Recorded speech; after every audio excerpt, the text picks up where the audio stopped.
Hi guys! Ito nga pala yung bago kong riding jacket. Ito yung 70 degree padded jacket. Mesh jacket siya actually.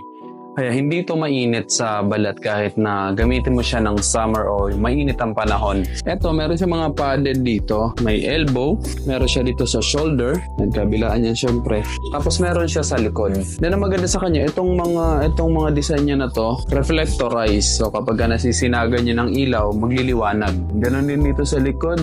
Itong part na to, reflectorized. So, yung reflectorized yan. Then meron siyang bulsa. Meron siyang bulsa dito, malalim yung kanyang bulsa. Kaya meron kang paglalagyan dyan. Safe na safe ang ilalagay mo. Kabila. Tsaka ang ganda ng quality ng zipper. Itang matibay yung kanyang zipper. Kaya hindi yan basta-basta malolos thread o masisira. Then dito sa loob, ayan, meron din siyang bulsa dito. Safe na safe yung ilalagay mo dito sa loob. Pero wala sa zipper, magic tape ba tawag dito? Pero malalim naman. Yan lang yung kanyang bulsa. Dito sa harap wala siyang bulsa. Then adjustable. Ito. Pwede mo siyang i-adjust. Pwede mo siyang ilipat dito kung gusto mo masikip. Pero sa akin sakto lang dito. Then ito. Adjustable din dito sa part na to. At ang maganda dito sa jacket na to, meron siyang waterproof. Yun, ilalagay mo yun sa loob kasama na yun kapag binili mo. Pero ako, tinanggal ko muna siya. Kasi kapag nilagay mo yun na mainit ang panahon, mainit, pagpapawisan ka. Ilalagay lang yun kapag umuulan. Ang height ko ay 5'9", tapos ang size ito ay large. Saktong-sakto lang sa akin ng large. Then very comfortable at magaan lang siya. Ang brand nito ay 70 degree. Ang 70 degree ay same distributor ng Spider Philippines.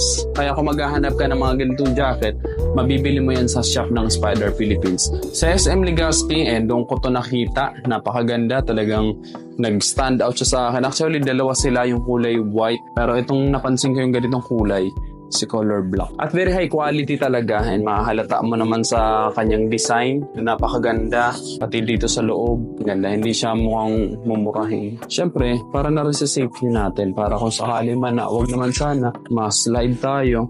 Protektado yung siko natin, yung shoulder. Na yun ang unang babagsak kasi sa atin. Diba? So, kapag malayo ang biyahe, importante na meron tayong ganito. Meron tayong padded jacket. Ang presyo nito ay 5,995 pesos sa mga official store ng Spider Philippines. Pero meron din ito sa Shopee ng Spider Philippines din. Ilalagay ko na lang yung link sa description at sa comment section para kung gusto ninyong bumili ng ganitong klaseng jacket, makikita ninyo. Saka ito, hindi siya ganun ka-bulky. So, pwede mo siyang ipasok sa mall. Kahit hindi mo na siya alisin kasi hindi siya kagaya ng ibang mga riding jacket na sobrang bulky. Hindi siya mainit kasi mas yung material sa ginamit dito. Kaya maganda talaga. Sigurado, magtatagal to sa akin.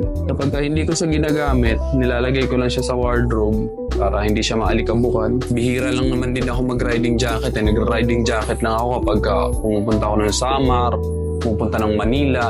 Basta yung mga malayo ang biyahe, mga more than 50 km, nag-riding jacket na ako niyan. Pero kapag mga dito lang, mga 30 km lang, mga long sleeve lang.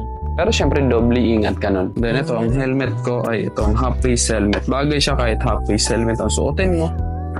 Full face. So, naka-half-face helmet ka. Diba? Naka-half-face helmet tayo, pero bagay pa rin. Diba? Diba? Vlogger na vlogger. So yun lang, ang presyo nito ay 5,995 pesos ang kanyang SRP. Available yan sa any Spider store. Then available din ito sa Shopee. Ilalagay ko na lang yung link sa akin description. Thank you for watching at ride safe po palagi kayo sa inyong pagmumotor.